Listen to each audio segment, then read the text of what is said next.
Okay, with the intro and housekeeping out of the way, let's start with part 2 of the landing page course with landing page foundations. In this section, I'll answer the age-old question, what is a landing page? And I'll also cover what I call the OAT formula, which is something you need to take into account before you even begin building your first page. Lastly, we'll look at my 7-question landing page framework, which is without a doubt one of the most important concepts you can learn from this entire masterclass. It's a whole new way of thinking about what goes into a landing page. So, what is a landing page? Rather than jump right into a definition, let me first share an analogy with you. Imagine you're at an airport, but you have no specific reason for being there. You don't have a flight to catch, and you're not picking someone up. You're just randomly in a busy airport all of a sudden.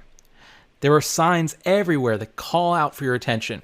You can do some shopping, grab a bite to eat, watch the planes land, explore the lounges, get a last-minute plane ticket, or a dozen other things. There are lots and lots of options. You get the idea.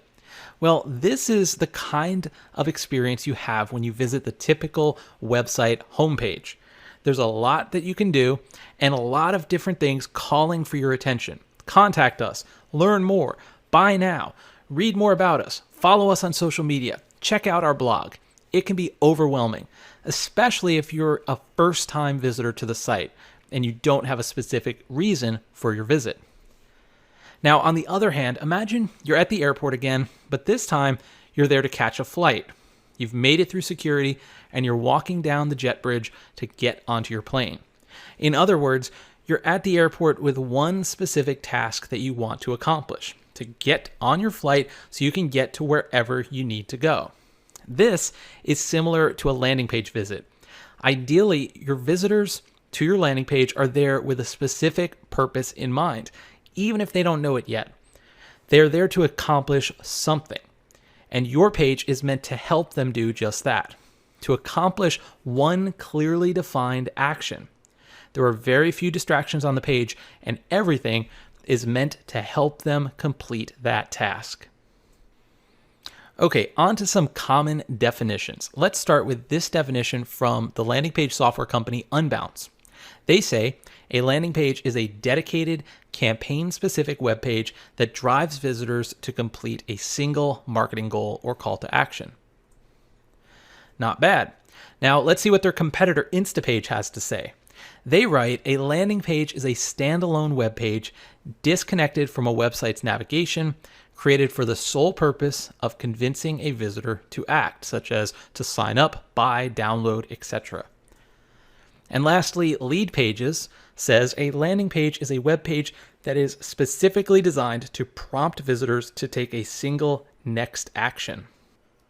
So for the purposes of this course, let's say that a landing page is an independent, campaign-specific destination that persuades a member of a target audience to take one clearly defined action.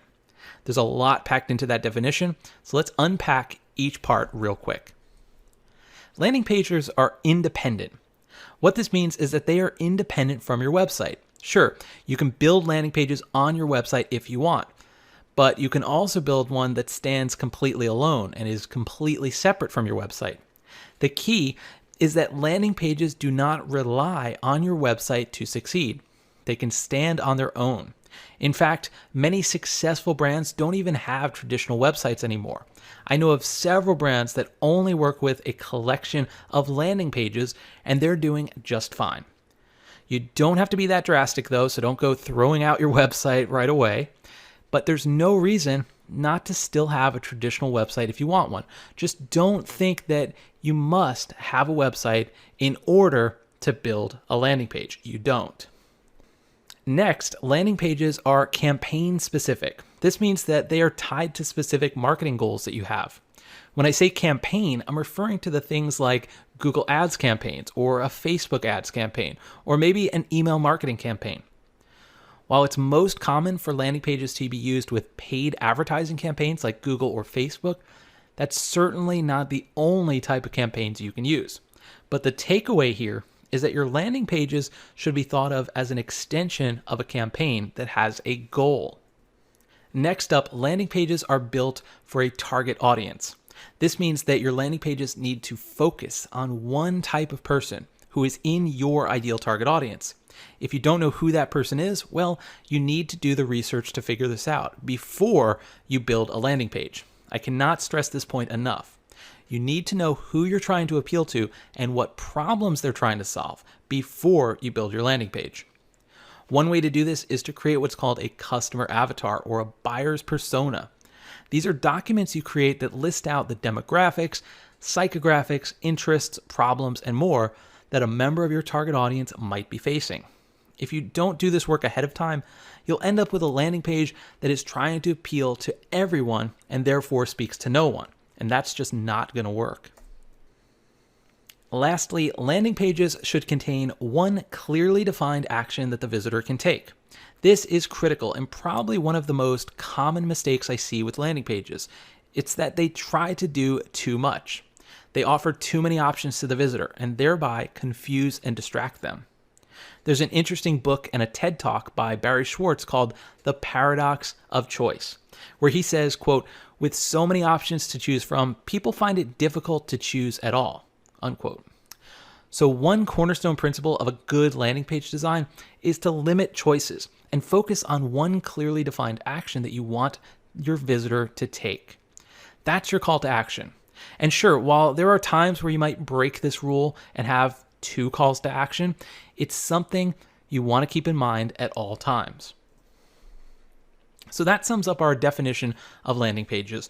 Once again, a landing page is an independent, campaign-specific destination that persuades a member of a target audience to take one clearly defined action.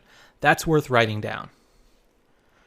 Now, another question that comes up when defining landing pages is, how are they different from home pages? This is probably one of the most common questions I get asked. Well, here's a screenshot of a typical homepage and a landing page from the same company, Shopify, side by side. On the left is Shopify's homepage, and on the right is just one of Shopify's many landing pages. See how much longer the homepage is than the landing page? While this is not always the case, in general, since most landing pages focus on just one clearly defined action, they don't need to be as long or complex as a homepage. Furthermore, if we zoom in on just the above the fold portion of Shopify's homepage, we can see that there are 11 different things we can interact with or click on. And this is just above the fold. That's a lot of choices to make. But it makes sense for a homepage to have this many options because you don't know who your visitor is or what they want to do. So this homepage is pretty much asking the question, what do you want to do? On the other hand, if we look at the landing page example from Shopify, there's only one interaction point above the fold, and it's the main call to action to start a free trial. Do you see how focused this page is? Instead of asking the visitor, what do you want to do? This page is telling the visitor, you should do this. Start a free trial. It's answering a question. It's not asking a question. In other words, home pages ask questions while landing pages answer them. We'll come back to the topic of landing page questions and how exactly landing pages answer them later on. So stay tuned for that, but this is a really important concept that we will be covering. So we've covered a lot already. Let's summarize. First of all, landing pages are independent of your website. They are tied to specific campaign objectives. They're built with a target audience in mind. They should focus on one clearly defined action. And lastly, one of the main ways home pages and landing pages differ is that home pages ask questions like, what can I help you with? While landing pages answer very specific questions for the visitors. As we wrap up this video, let's check out some examples of different types of landing pages and see these principles in action. There are essentially three types of landing pages that we will cover in this course: click-through pages, lead capture pages, and sales pages. Let's go through each type. In this example of a click-through page from a popular landing page software company called Unbounce, they use the click-through example. The call to action is see how it works. And when you click on it, it directs you further down the page, where you can then click through to preview the landing page builder directly in their web app. So they're not asking you to fill out a form and they're not asking you to buy now. They simply want you to engage and click through to another page. In this example of a lead capture page from the folks at digitalmarketer.com, they're providing a free Facebook ad template library in return for your first name, last name, email, and company. So the visitor's requesting content from the brand, and they're willing to provide their contact info because the value of the content is sufficiently higher than what they have to give, and this makes it a valuable trade. And finally, here's an example of a sales page.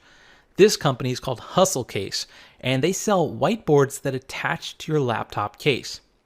You can clearly see that the main call to action on the page is the buy now, and when clicked, it directs you through to their checkout process. Now keep in mind that most sales pages are broken up over several steps. You often will just see a button like this on the first step, and then you'll progress through what's called the checkout funnel, where you'll produce your contact information, maybe you'll answer some shipping information questions, you'll put in your payment info, and eventually the sale is made. It rarely takes place all on one page. It's broken up over multiple steps.